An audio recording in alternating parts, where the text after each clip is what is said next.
I spent about a year writing and studying and praying and going through the Word and going through various medical journals and materials to come to some sort of conclusions and understanding around this whole thing of forgiveness.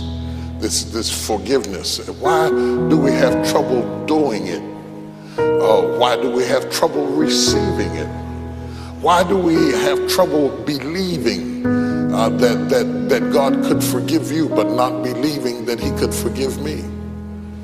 Why do we have trouble being able to express it? Why is it that we live in a society that celebrates people for being unforgiving? Men are intimidated to forgive.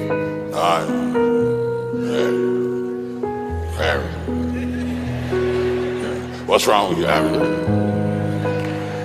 We see it as strength, when in reality it takes more strength to forgive than it does to remain hostile and sick and toxic and angry. Forgiveness is a big idea. It's a big, tall idea, and you have to be a big person to be able to do it. Little people cannot do it. They're too small. They're too petty. They're too sensitive. They're too easily offended. This is a big idea. You have to be a big person to be able to embrace it. It is a big idea for people who have eagle-eye vision, who can see the big picture, and they're willing to lose the little war, the little battle, so that they can win the war. Oh, do you hear what I'm saying to you? We must be able to handle these offenses. And when Jesus taught this, they said, okay, how shall I handle this? Shall I forgive my brother 7 times? Jesus said, it has been said unto you, you shall forgive your brother 7 times, but I say unto you to forgive him 7 times 70. Well, we can multiply 7 times 70, but Jesus is not after the answer to the number. He is trying to say, I want you to be perpetually forgiven.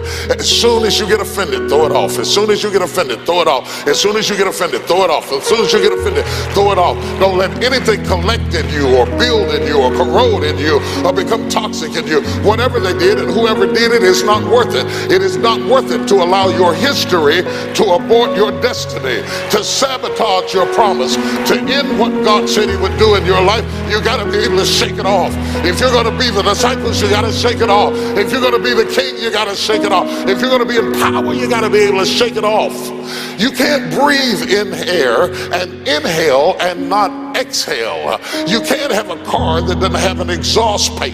You can't eat food and not eliminate. Whatever you do, you got to be able to take in and let out, and take in and let out, take in and let out. And if you stop breathing, if you stop taking it in and letting it out, you stop breathing and you die. If you clog up the exhaust pipe, the engine will eventually explode. If you're not able to eliminate, your body is going to pop. The problem is you have a system for elimination in every area except your heart. Your heart is always taking in offense after offense after offense after offense after offense. And if you're not careful, it will begin to damage your attitude. And the person that you used to be, that you could have been, that you would have been, that you were designed to be, begins to corrode from the toxicity of the buildup of all the things that have happened to you. You are a blessed people. We are blessed. We are created in Christ Jesus. We are created in Christ Jesus, a unique individual. There has never been another you. There has never, ever been another you. Thousands and thousands and thousands of years. There's never been another you. There never will be another you. They can walk like you. They can talk like you. They can get their hair done like you. There will never be another you. Until we collect so much offense that we are using all of our energy to manage our pain.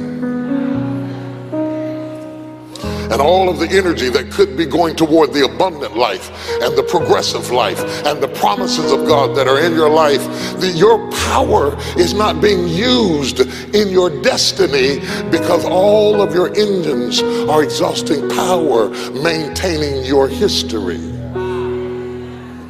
Forgiveness is not an idea that alleviates the perpetrator of his responsibility. It is not about the perpetrator, it's about liberating the victim. It says you abused me once, that was your fault. But if I continue to regurgitate it over and over again, that's my fault. I'm not going to live in where I've been when I have an opportunity to cut the cord between me and you and live in where I'm trying to go. Forgiveness doesn't mean I agree with you. It doesn't mean I think you were right. It doesn't mean that you were flawless. It just means that I have too much in front of me to allow the things behind me to leave me incarcerated and bound